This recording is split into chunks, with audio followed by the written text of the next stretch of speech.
Hay algo que quiero preguntarte. ¿Cuándo fue la última vez que no estabas haciendo nada y estuvo bien? No estabas descansando para volver a producir.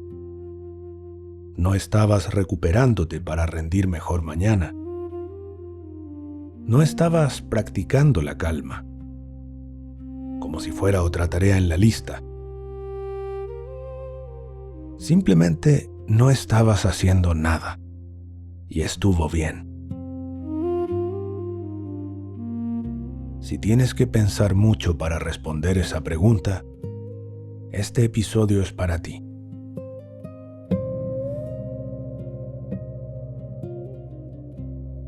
Vivimos en una cultura que confunde el movimiento con el progreso,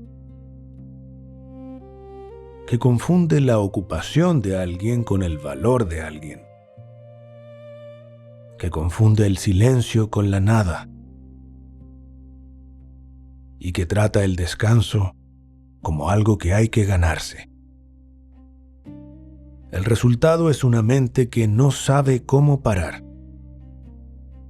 No porque sea defectuosa, sino porque nadie le enseñó que parar es también una forma de movimiento. Hay un dato que me parece revelador. Timothy Wilson, psicólogo de la Universidad de Virginia, realizó un experimento simple. Pedía a los participantes que se sentaran solos en una habitación vacía durante 15 minutos. Sin teléfono, sin libro, sin música, solo con sus pensamientos. La mayoría lo encontró insoportable. Tan insoportable que cuando se les ofreció la opción de darse una descarga eléctrica, en lugar de continuar sentados en silencio, muchos eligieron la descarga. Eso no dice nada malo de esas personas, pero dice algo muy preciso sobre el estado en que se encuentra la mente moderna cuando se le priva de estimulación.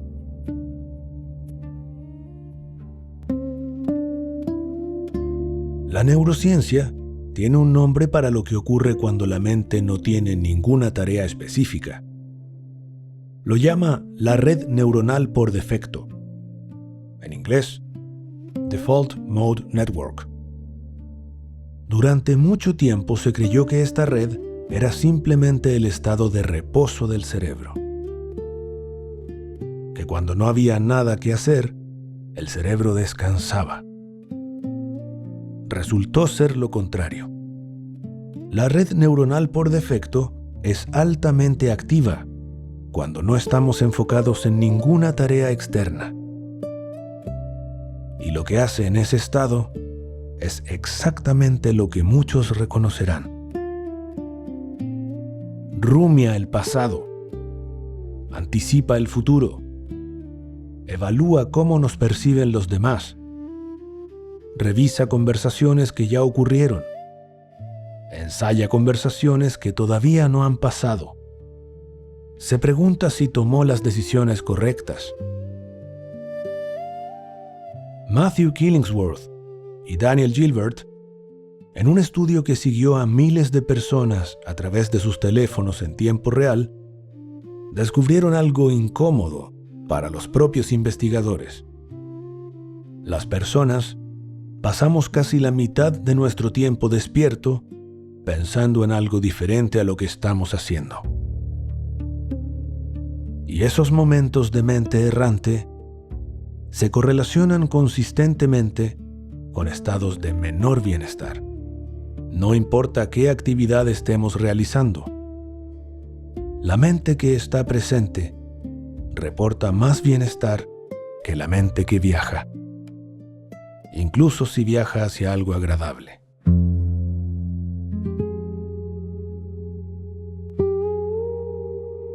Byung-Chul Han, filósofo surcoreano, dice que vivimos en una sociedad del cansancio.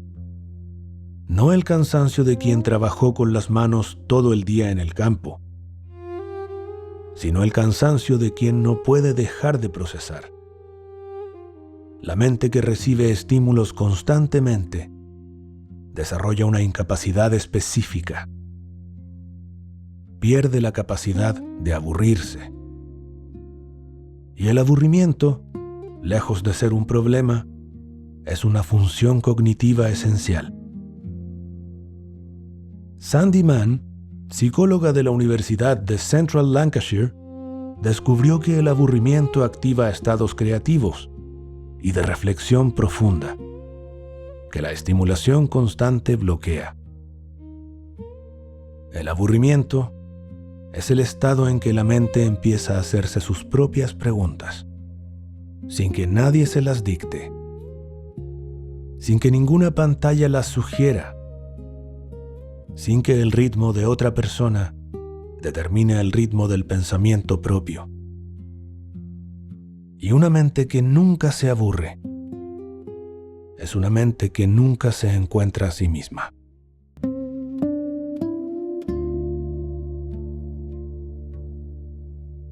Esto no es nuevo. Las tradiciones contemplativas del mundo llevan siglos haciendo una observación que la neurociencia contemporánea tardó mucho en tomar en serio. Que la mente no entrenada vive en un estado de agitación crónico. El budismo lo llama papancha, la proliferación mental. El hábito de la mente de multiplicar cada experiencia simple en una cadena interminable de asociaciones, juicios y narrativas. El taoísmo lo describe como la mente que no puede fluir, porque está llena de su propio ruido. Y lo que ambas tradiciones proponen no es suprimir ese ruido, es aprender a no alimentarlo. Porque hay una diferencia crucial entre un pensamiento que aparece y un pensamiento al que le damos hilo. El primero es inevitable. Es la naturaleza de la mente. El segundo es un hábito. Y los hábitos se pueden entrenar.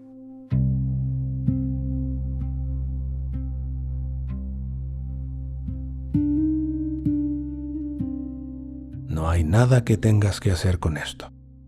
Pero si algo de lo que escuchaste hoy mueve algo en ti, quizás puedas hoy dejar pasar 5 minutos sin llenarlos con nada,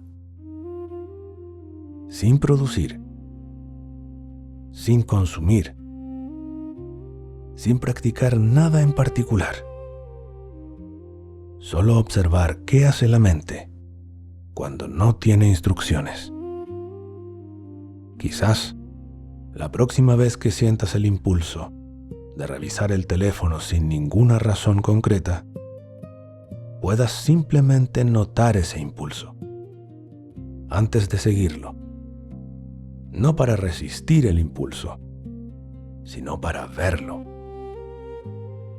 No puedes parar porque nadie te dijo que parar no es perder el tiempo, es encontrarlo. Con cariño, el gran mapa de tu vida.